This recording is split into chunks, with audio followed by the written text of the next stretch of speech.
You can't just say, That's I'm only the one listening thing. to the people who say what I like. Right, The right. other people I'll ignore. Sure, but- What you have to believe in is a conspiracy amongst academia, which Graham Hancock and other people's push, which is absurd. There is no It's conspiracy. not that absurd. Yes, it is. I don't think it's that absurd because I haven't had Graham Hancock on here, but I don't know if you're familiar with the debate he did with Flint Dibble. Yeah, that was great. He got Hancock was demolished. I agree with you. But I also had Dibble in here. Yeah. And he specializes in Athens and in archaeology in Athens, Sure. and he has a little bit of classical Greek in his background, and we were talking about Atlantis, and he perfectly systematically dismantled the Atlantis theory for me.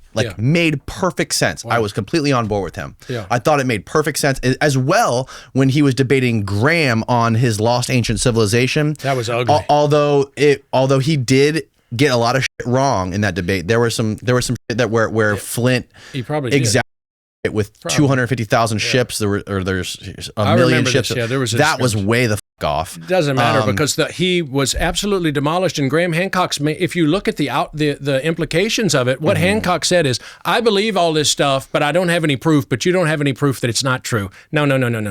The burden of proof is on the believer. I don't get to say, there's a teapot in the sky and it's there, but nobody else can see it. You got to prove me wrong. Not the way it works. If you make claims, you have to prove them, and Hancock can't prove anything he says because he made it up, because he's a fantasy writer. The books that Hancock writes are in a long tradition of Victorian literature of the same UFOs mixed with mystery cults. He's building on Eric von Däniken. You know his stuff? I know Eric von Däniken. Yeah. But so again, there are things in that podcast where Flint acts like what he does is clever, right? He got 90% of it spot on. I agree with him on it.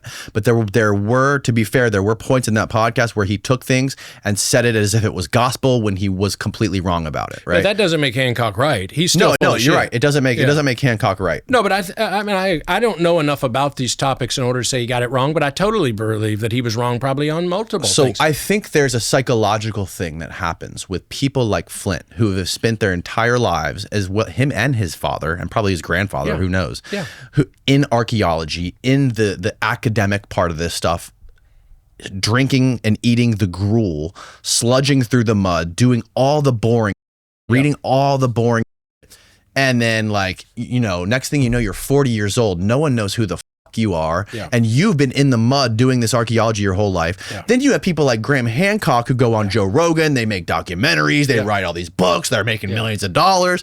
Everybody knows who they are, and you're a Flint Dibble. Nobody knows you from Adam. Exactly. Right? So you're saying he's bitter? Absolutely he's bitter. I'm sure there's something to that. Yes. But to us, I'm not giving him a pass. I'm not giving Graham a pass because of that. I'm just saying you have to understand the whole dynamic of this thing. I know all that, and they do want to police their borders. As you say, look, what do you know? Get out of our business. This is our zone. Right, exactly. And they do want journalists who are going to pay deference to them and say, look, well, they're right about everything. But it still doesn't change the fact that Hancock is completely full of shit and that he knows it. He's a wind-up merchant. I think he believes a lot of the stuff he says. He might. I think that there's legitimate questions in some of the stuff. And also, Flint gave him credit. He goes, a lot of the people I know in archaeology that are legit archaeologists, they only got into archaeology because of Graham. Because of Graham. I think it's the same thing with Hillman. I think the shit that Hillman says, I think he's inspiring people to fucking prove him wrong and to learn Greek and to read these ancient languages and revive this shit. I think there's something to that. But so in that Flint podcast, he was really I was following him and I was agreeing with him, and he was really laying it out in a very cohesive manner with all the stuff about Greek and Atlantis and how it's probably completely and going back to Eric von Däniken. But then I showed him these things. These ancient I don't know if you're familiar with these. These are like dynastic Egyptian. That's a 3D print of an Egyptian vase that was, according to the academics and the Egyptologists, was created around the same time as the dynastic Egyptians, which was about 4,500 to 5,000 years ago. When they only had copper chisels and pounding stones to create things, right? And there's even depictions. There's there's depictions, drawings and stuff on caves and tablets where they show how they made these. And they show them going like this on wheels and stuff. But this guy who lives down the street from here, Matt Bell. Yeah, here they are. That's how the Egyptologists believe that these were made, right? So these are made out of granite, some of the hardest, like rose granite and red granite, right? Some of the hardest stones on Earth. And he had these measured on a laser light scanner thing at some big aerospace company. And this vessel is the ones that he purchased, the real ones from ancient Egypt, are perfectly symmetrical within like 1/1000th of a human hair. Impossible. It would have had to have been made on a CNC machine today, right? Like on a computer, and it's impossible. Like, how the fuck did they make these? And these handles are made out of granite. And I asked Flint this, and like he creates this. It's like this, to me. It's like a cop out where he says, "Oh, it's people like him." Don't deserve to talk about this stuff or question this stuff because he's buying these vessels that are contributing to cartels that are selling them, and it's this underground black market. And I want to be associated. I don't even want to be in the same room with one of these ancient relics. This is what Dibble told you? This is what Dibble told me. And it's the same thing he's doing with Graham, trying to call him a Nazi. Yeah, I see. That's would be my criticism of Dibble, is whenever he turned it into a personal attack, that he's Nazi white supremacy. Now, look, he said that he didn't do that, and I don't know, and I'm not interested enough to go and look into it. But I think he was saying, because of some of this Victorian literature has this romantic, noble, savage type of thing, and there's racism in it, that makes him racist. I do not believe for a second that Graham Hancock is racist. Right. Sorry, I don't. Right. Do I think he's full of shit? Yes. Is Dibble 100% right? No. And is he kind of have an annoying personality? Yes. I can see why people don't like him. It is an annoying personality of this guy, Graham Hancock's got this cool thing going. It's kind of interesting. And Dibble, well, you're wrong. And yeah, that's kind of annoying. It is kind of annoying. But it doesn't change. And when people come in here and they're unwilling or unable to say the words, I don't know, it's always It's a red flag. Yeah. It's a red flag. Yeah. Yeah. It's a red flag. So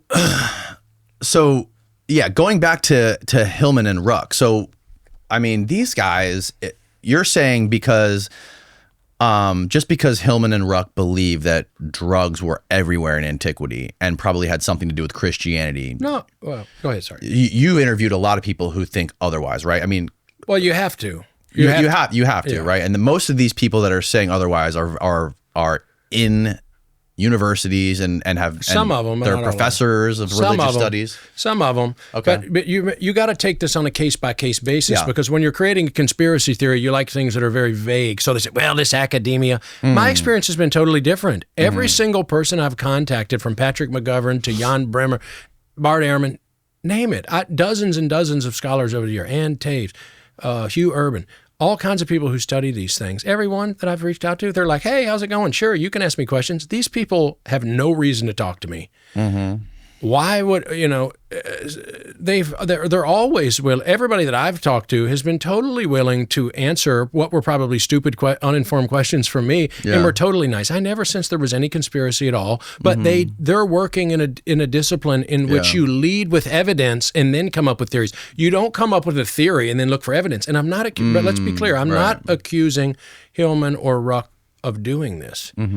Carl Ruck has made an enormous contribution to the humanities. Without him, as Chris Bennett told me, you wouldn't be able to write a PhD thesis on these things. He is a pioneer in this, and what he's done is enormously creative.